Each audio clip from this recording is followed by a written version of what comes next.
είχατε συναίσθηση της γοητείας σας, είχατε συναίσθηση ότι σε μια εποχή που, αν θέλετε καλώς ή κακώς, τη μονοπολούσαν κάπως οι Ξανθές. Δηλαδή ήταν η Βουγιουκλάκη, ήταν η Λάσκαρη, ήταν και η Βαλσάμη νομίζω τότε και η Χλώ Ηλιάσκου. Ήσασταν οι μόνοι μελαχρινοί.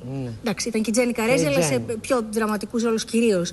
Και σε κάποιες κομμεντίες, αλλά στις κομμεντίες εσείς κυρίως περισσότερο. Που έκλεβε την παράσταση. Όχι, εμένα μου άρεσε που ήμουν μελαχρινή. Δεν θα τα άλλαζα ποτέ. Για 24 ώρες έγινα Ξανθιά. Όταν ήμουν μικρή, δηλαδή 22 χρονών, ξέρω εγώ. Πότε έγινε αυτό? Όταν ήμουν 22 χρονών, έγινε μια μέρα Ξανθιά.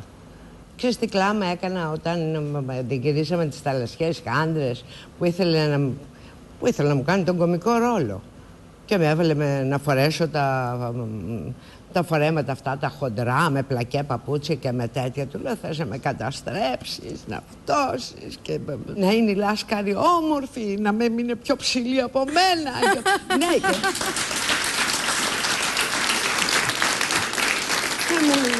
και μου λέει, Μπρεζόν, σου δίνω ψωμί για τα 100. Για τα 100 χρόνια κοντεύω να τα φτάσω. Καλά, εντάξει, απέχουμε αρκετά. Αλλά εκείνος έβλεπε τι έκανε. Σας έδωσε ένα ρόλο μανταδόρικο, έτσι. Γι' αυτό μου έκανε αυτό το ρόλο. Υπήρχαν ανταγωνισμοί μεταξύ των γυναικών πρωταγωνιστριών τότε? Δεν τσακωνόσασταν μεταξύ σας?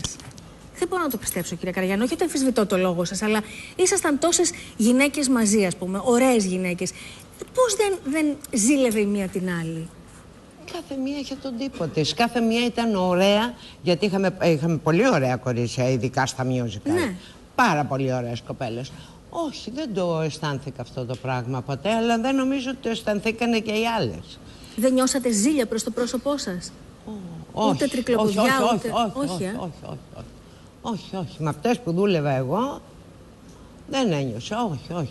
Ούτε από τη Χρονοπούλου, ούτε από τη Λάσκαρη, δηλαδή καταρχήν κάναμε και παρέα, δηλαδή μιλάγαμε, είχαμε τα ίδια ενδιαφέροντα, λέγαμε πράγματα. Η δικιά σας κολλητή από γυναίκες ηθοποιούς ποια ήταν, αυτή που νιώθατε πιο κοντά σας, ποιο να σας ταιριάζει περισσότερο σε χαρακτήρας? Αν είχατε βέβαια από ηθοποιούς κολλητή. Την τώρα, τη Δούμα που έχω τώρα. Τότε την είχα. Από τότε? Από το 68. Από τότε κολλητή. Ναι. Μετά, με τη Ζωή τη Λάσκαρη που παίζατε και μαζί. Ναι, έκανα πολύ παρέα με τη Ζωή, έκανα πολύ παρέα, την πόνεσα, την αγάπησα. Η Λάσκαρη ήταν αυτό που έβλεπες, αυτό και είναι στη ζωή της, δηλαδή ήταν ένα σύμβολο του σεξ. Ήταν και στη ζωή της έτσι, ήταν πιο χαμηλών τόνων? Όχι. Ούτε κατάλαβε η Ζωή τι έγινε. Ούτε κατάλαβε. Όχι, δεν κατάλαβε, γιατί ήταν ένα όμορφο κορίτσι, ο Βουρνάς την έλεγε Ροδάκινο. Γιατί τα μάγουλά της ήταν κόκκινα εδώ, σαν ροδάκινο. Ναι. Και την έλεγε Ροδάκινο. Δεν είχε καταλάβει τίποτα. Δεν είχε καταλάβει. Ξέρεις τι, το να κάνεις μικρός καριέρα δεν καταλαβαίνεις και πολλά πράγματα. Και ίσως ήσασταν και μια γενιά τώρα που... δεν κάνουμε παρέα με τη Ζωή, γιατί είναι άλλη η ζωή της. Άλλη η ζωή της, άλλη η δική μου. Ναι. Είναι τελείως διαφορετικές. Αλλά όταν την βλέπω, την αγαπάω. Αλλά εκείνα τα χρόνια ήσασταν πολύ κοντά. Εκείνα τα χρόνια κάναμε παρέα. Πάμε στην επόμενη.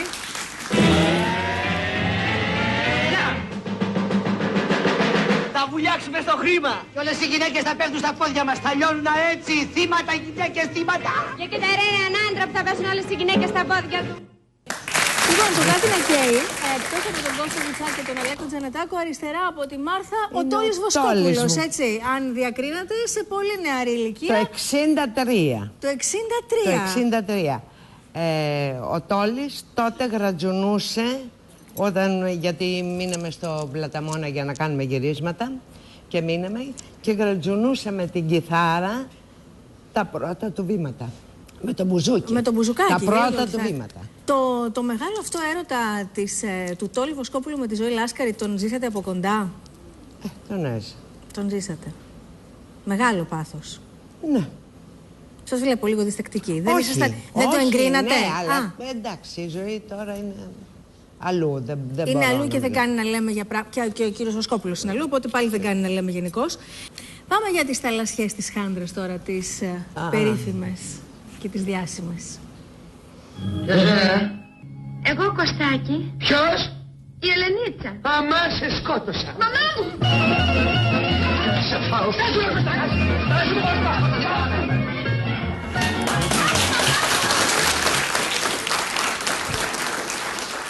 Να, αυτό το χοντροφόρεμα δεν ήθελα. Ναι, αλλά Αυτό και... Αλλά δεν μπορεί να τα έχεις όλα. ήταν όμως πολύ ωραίος ρόλος αυτός, πραγματικά. Ναι, Είχε βέβαια, δίκιο το Λεωνίδης. βέβαια, Δηλαδή. Πολύ αλλά ωραίος ρόλος. δεν μπορούσα να τον εκτιμήσω τότε.